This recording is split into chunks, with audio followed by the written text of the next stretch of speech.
What's up guys, Coop here, and today we're going to be actually looking at the Valkyrie class build.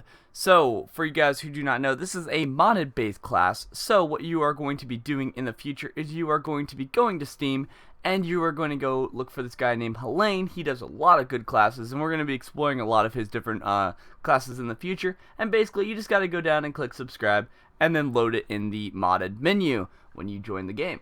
And I like this mod a lot because it adds a really well-balanced kind of character to the game, which also adds a variety of different custom spells and abilities that are very awesome.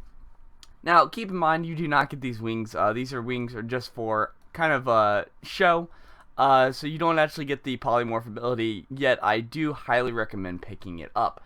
The thing about this class is it is actually a class that uses finesse-based skills, but how it works is a little bit more of up in the fray combat. It's less about so much being like a rogue and attacking them from the back or being at a distance.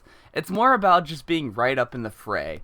So when traditionally doing this class, you want to stick to a finesse based weapon, so you're going to be putting points into finesse. However, with you being up in the combat, you are still going to want to put points into strength. Now, from here is where things get a little complicated. You can put points into crit and initiative and everything to help you out, or you could put more of your points into finesse and strength, depending on what you want, or you could put a point into constitution or memory. It basically depends on how you want to go about it. Are you going to be doing a dagger and shield? Are you going to be doing a spear user? It really depends on what you're going for. You're mainly just going to be focusing on finesse, though. Basically, get enough strength to where you can wear the armor, and enough points into finesse. But we're going to kind of stick to the default one because I think it's really good at the moment. Now, the way that this works is a little bit different. You're going to want to put points into Warfare and Hydrologist. That's because all the spells pretty much in this require Hydrologist and Warfare. Now, eventually later on, they will require a little bit of points into Aerophurge, just because there are some really cool lightning abilities and things as well. Now, it does come with a little bit more points in certain areas, but they're pretty well balanced, to be honest. For me, I would just put all my points into Lore Master, just so we can kind of get that carried out. Now, what exactly spells do they have right at the beginning? They have Shining Spear, heave a spear at your opponent, possibly inflicting them with bleeding and crippling, and dealing a good amount of damage. So this is a range-based ability where you just kind of chuck your spear right at them. Next is Viking Fury, where you spin in a circular motion. It's basically like a whirlwind. And then Protector. So one of the things that's really cool about the Valkyrie class is they're really kind of a supporty class. They're kind of, I don't know how to describe it, more of like the tanky class that you always wanted. So basically what you can do is you can do this to partially heal your allies that are in sort of range of you, and also give them physical immunity, allowing them to sort of take less damage when in the combat fray. Next is Skyfall. This is basically a jump ability where you're just jumping right at them and slamming your weapon right down on them. It's kind of cool. It kind of reminds me of a battering ram, except for the combat animation's a little bit different. But either way, it's a really cool ability overall. We are going to just stick with these because I mainly want to just show you the fray. But what's really cool about having the Hydrologist as well is you're able to pick up heals along the way to really get you into that support role that they really want you to go for. And I think we're going to choose Opportunist because that's a really good ability overall. I think that's just one of the best ones. Now, if you do Lone Wolf, you can, but I think Opportunist is a really good start. Alright, so we've escaped through Fort Joy, and now we have kind of a build going on right now. So, if we actually look real quick at the level of good old 9, what I basically did is I put a point into strength, a lot of points into finesse. Basically what I've been doing is I've been splitting most of my points into finesse and wits while meeting the requirements of strength. Now I did put a point into constitution just to give us a little bit more life, to give us a little bit more strength, especially when jumping into combat and things. Now with combat abilities, I kind of stretched them out a little bit. And you'll understand why in a hot bit once I show you guys the actual vendor. So I put 2 points into Warfare, just to overall increase our physical damage. Next I put 2 points into Necromancy, just so that we could heal for 20% of our damage and give us a way of survivability other than just classical healing. Next, I have 2 points into Hydrologist. Basically, this allows our healing to do a little bit of increased damage and also to give us a little bit more magical armor when need be. So, the great thing about having Hydrologist is we're able to find ways of getting magical armor, and then we have our physical armor that we get from just our strength-based armor. So it makes us a very tanky person when jumping into the fold. Next, I put a point into Arrowforge just so that we could get some of those other abilities along the way. And then I put a bunch of points into Two-Hand just to increase our damage and our crit multiplier, which is why we've been putting so many points into Wits. Now, there is other ways of building. This is just more of the Two-Hand in the fray kind of combat, but there is a totally different way that you can build with a support-based build. If you were to do that, I would just suggest, honestly, still sticking to kind of the necromancy, warfare, and everything here. But however, with the extra points here, you could put that instead into leadership, which could give you a lot more dodge and stuff for your whole party and resistances to help them out overall. Now, as for talents, I picked Executioner because it's just a really solid ability that basically just wham down on somebody and you kill them, and then you get 2 extra action points. Then on top of it, we have Opportunist, which is really nice, and it also works really well with Necromancy. Someone runs by, boom, you hit them, and then you get 20% healed for that, which is awesome for you. Now, the next point is you can actually put this in a variety of different areas. You can start putting it into Picture of Health because you're going to be putting a lot of points into Warfare over time, and that can give you an extra amount of 3% health every single time. Or you can try to go with other abilities out there, like for example, Living Armor is a really good one. So, 35% of all healing received by skills and consumables to your magical armor as well. So, giving you a little bit more of that tanky mentality that really helps you out.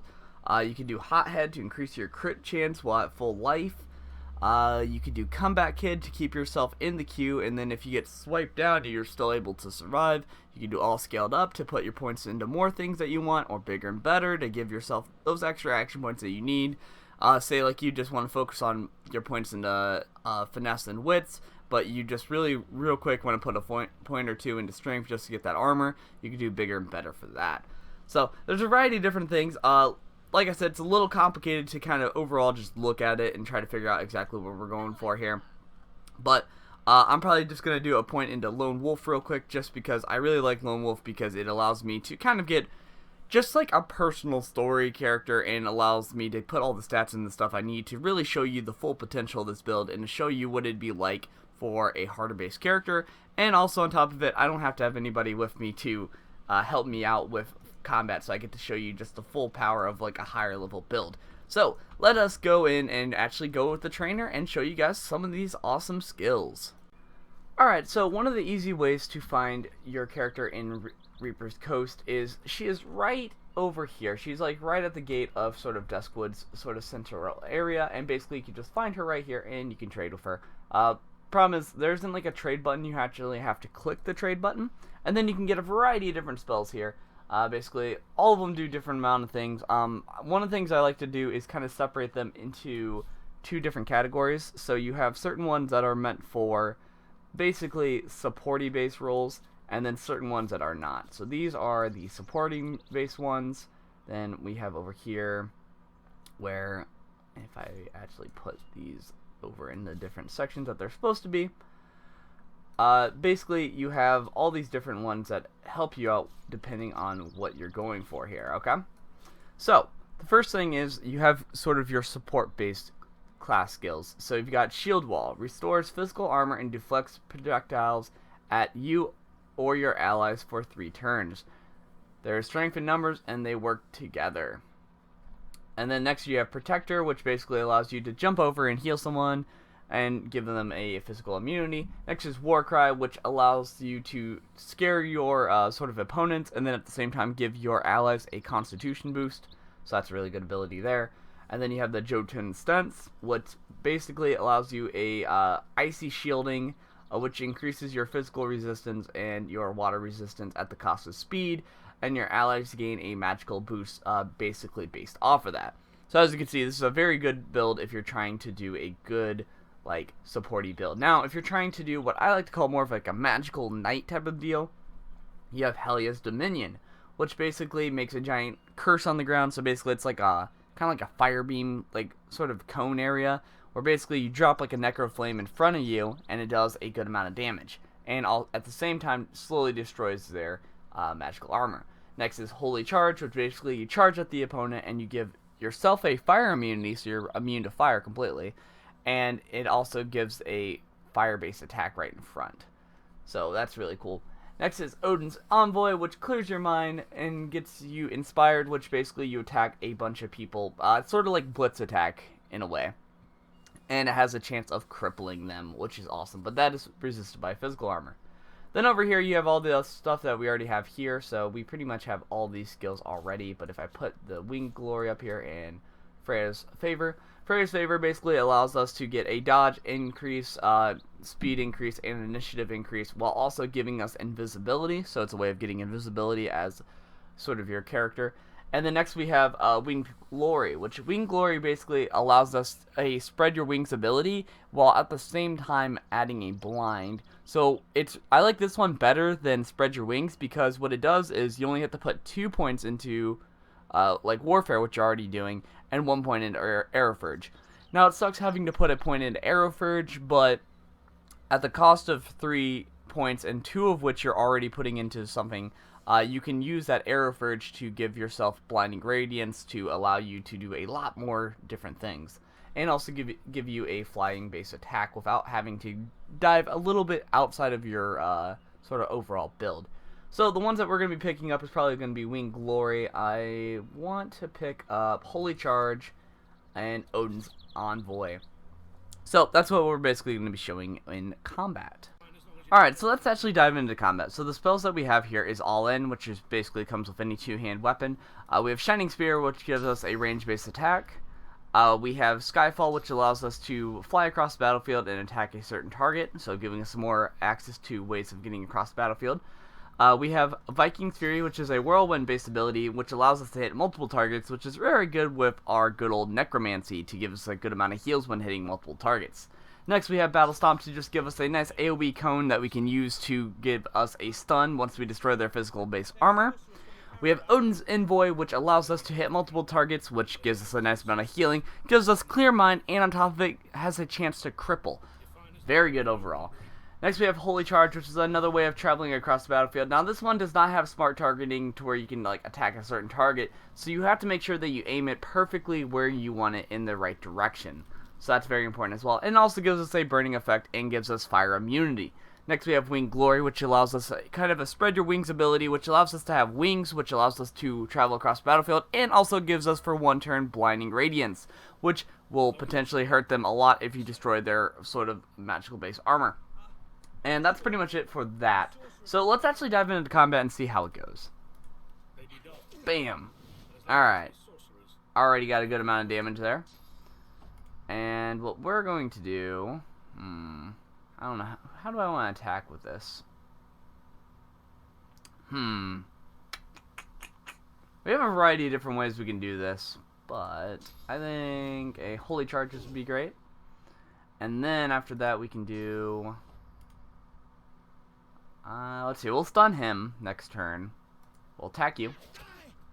And then we'll do a good old ground slam. Just so that way we could at least stun 1 person out of this. They're going to do restoration. They're going to try to keep him alive as long as possible. Soothing Cold to give everybody some magical base armor. He's going to try to do shields up and probably buff himself up. There you go. Alright. This guy's going to try to come in and attack us, I think. Oh, Whirlwind. Okay. Works for me.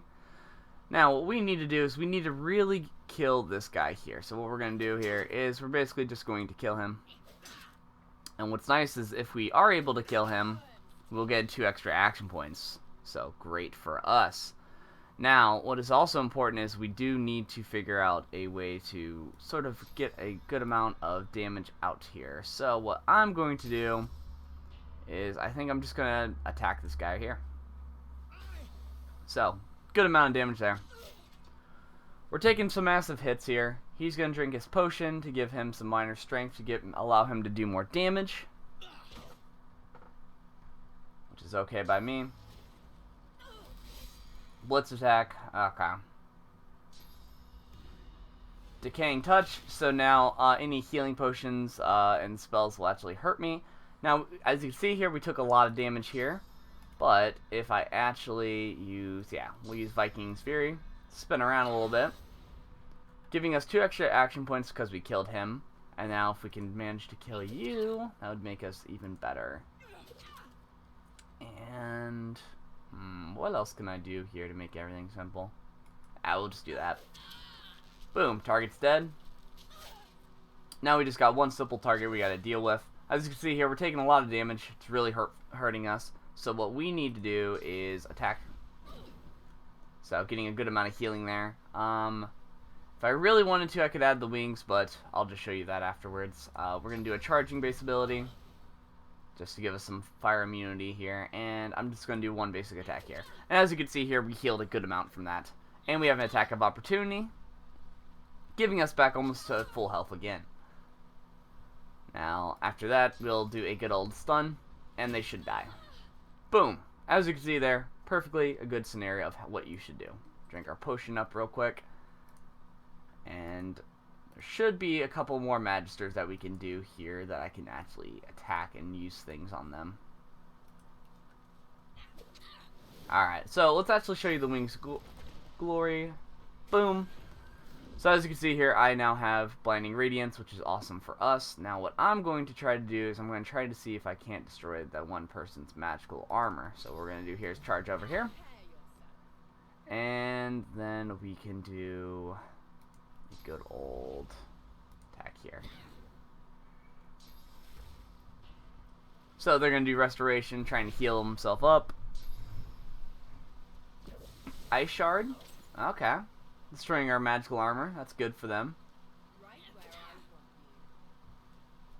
She's going to try to run away. That's okay by me, because then what we're going to do is do a blitz attack, giving us more extra action points here. And then what we can do is good old Viking Fury. Boom. Down easy as can be. Alright, well anyways guys, that is pretty much what I'm going to be showing you guys of the Valkyrie mod.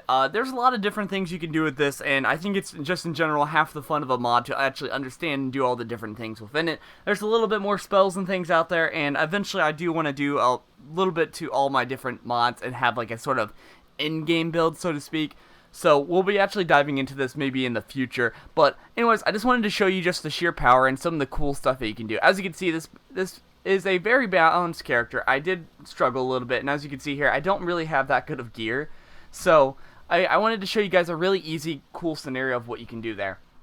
Now, I am really close to 1,000 subscribers, and I would really appreciate if you guys could hit that subscribe button. We're almost there. I know we can do it. We're like roughly about 45 away.